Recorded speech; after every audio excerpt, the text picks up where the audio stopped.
It is an honor to be here. Thank you, Peter and Matt and all the organizers for inviting me to speak. I would have been here anyway, but it's great to have a speaking role. I'm going to talk about a project that is a project of the Chicago Community Trust, which is a community foundation in Chicago, one of the largest foundations. This is its third year. It's what we would call a public conversations initiative, a large public conversations initiative. The first year it had an estimated 10,000 participants, and when they called me to help them with this initiative, and they said 10,000, we were on the conference call and it was on mute, but I almost laughed out loud, sort of like, how are you going to do this? But 10,000 participants. The second year, 25,000, and the third year, third year is 2016, estimated 50,000 participants participating in a conversation all on one day. Not necessarily with each other, and I'll explain the structure. But just think about that scale of engagement and what that might mean, certainly what it means in a city like Chicago, but what it might mean for your city. Where the idea for On the Table came from, and I'm going to ask our tech person to help us out with pulling up the webpage for onthetable.com, was in 2014, on the eve of the Trust's 100th anniversary.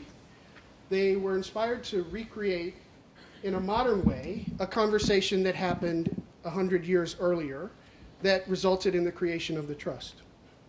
And I'll pull it up in just a minute. And when that conversation happened, it was a small dinner conversation with the leading wealthy folks in Chicago, the leading philanthropists, who said, what's the best way to help Chicago is create this community foundation.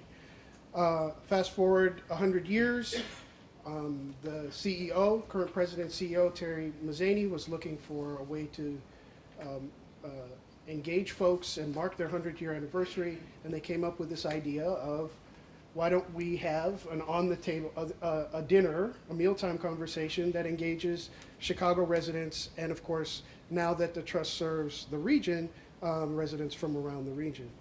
And so really the Trust is the convener of this, and they favor access over structure, ranged everything from you hosting a dinner in your dining room, talking about issues relating to your block, all the way up to an advocacy organization or a large nonprofit hosting a room in this size with tables and facilitated conversations.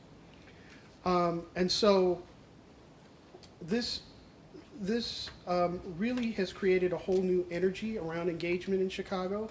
I don't know if you've been paying attention to the news, but Chicago's got some issues, right? Some things we're thinking about. And so this has really created some energy around those conversations at that one time in the year. Our role, the Institute for Policy and Civic Engagement's role, was to field and produce a report based on a follow-up survey. And that survey looked at three questions. Who participated, what did they discuss, and what was the impact, to the extent that we could measure or identify or measure that. And you can imagine with this number of people, right, we could get a robust set of responses. And so that's what I was going to do, was pull up here just real quick the lovely website that they created. And I'm not going to go through it point by point, but they turned this very long 80-page academic-sounding report into a beautiful interactive webpage where folks can go through and, who participated. Well, that's the people section, the conversations, right, the themes of the conversations, the different topics under that heading, and the impact, and so on. I'll just touch on a couple of things that we pointed out to the Trust. In our survey, we asked, I don't know how you guys would approach this problem, but I was stuck for a while on, do we just ask people, what did you talk about? don't know if that's the best way to kind of, we might get kind of a big messy blob of information. So we framed it a number of different ways. Also noting that these conversations were happening in different contexts, and also organizers had then overlaid their own interests and framings on top of this. What was the best way to really understand how their conversations went was to ask them in different ways. And so that's how we approached that issue. With regard to who participated, what we learned was this is a highly engaged group. And that's no surprise, right? There's a significant amount of bias in our response, right? Folks who are already among the sort of hyper-engaged in a city or in a community, well, they're going to be highly motivated to tell the trust what they think and to respond to our survey because they know that's what's going on. So in our report, and our advice back to the trust was, well, okay, we know these are highly engaged, but within it, there's a group of really hyper-engaged people, and we borrowed a measure. We snuck in some questions, borrowed a measure from Peter's work, I think, and compared it to other data that's out there, and pointed out to the trust this group of 92 people in our survey. These are your allies. These are people who could be potential collaborators for you on whatever comes next out of these conversations. So that was an example of kind of one of the sort of useful kind of feedback, not just back to the trust, but also back to Chicago in general. Another lesson as far as the conversations and what they talked about. We heard really the same 4 to 5 themes, maybe in different order with regard to how we asked about them. There, you see equity and social inclusion, education and youth development, education issues and poverty. Then I'm going to jump over to the other side. The last one there, the judicial system and public safety. All the various ways, these categories really are these sort of vast buckets of meaning that we dropped all this data into. And that's the best way we could describe them as far as what people said they were talking about. And if you can imagine in Chicago, this all makes sense, right? All the issues that Chicago's challenged with and struggling with the failure of our public education system with the city, issues with the police and the judicial system, persistent segregation and inequality.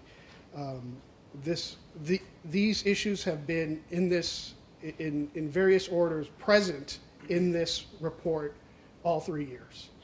We've just fielded the 2016 survey. We have the data, but I'm not able or allowed to report on that. But I can tell you that the trust hit 50,000 participants this year. And so we have a robust set of data from about 4,000 survey respondents. The trust favors access over structure. And so these conversations were, as I mentioned, the spectrum of kind of range of different kinds of conversations. They gave a general theme, but you didn't really have to stick to that. And so, for example, last year they were very interested in how people were using their, as they put it, time, treasure, and talent to address problems that mattered to them. Well, to me, I hear, okay, that's engagement, right? You're volunteering, you're donating, you're advising an organization, you're going to a meeting in your community, you're doing something, you're engaging. So, so that issue and that question of time, treasure, and talent formed the basis of the theme for last year. This year's theme is about unity. How can we create a more unified Chicago region? And we'll see what comes out of that. There's a lot more that I could say about this, but I just wanted to sort of touch on the scale and the vastness of this initiative. The trust, it didn't happen by magic. The trust did put the appropriate resources behind it and pulled together a team that included the research folks all the way throughout the process. So it's a bit of a bear for us sometimes being in those meetings where they're talking about outreach and marketing. But guess what? When it has an impact on the survey or the research, we're right there to comment on that. So I'll just leave with a couple of questions to pose as you turn to when we're done and you start the discussions at your table. For the trust and any convener of a large public conversation such as this, is the burden on them to follow up and to support and ensure that some useful action comes out of this. In the third year, a lot of the participants are starting to say, hey, what is the trust doing to support the ideas that we come up with, the things we want to do? So is that fair? And then I'll say one other question is, how do you think these kinds of initiatives, large public conversations like this, affect the overall nature of engagement in that city? To me, this is personally one of the real outcomes and impacts and value of this initiative and of repeating it, is it starts to build the habits and practices, it contributes towards building the habits and practices of being an engaged citizen. And you have a vehicle for it, and you have an opportunity for it that's right there for you. So,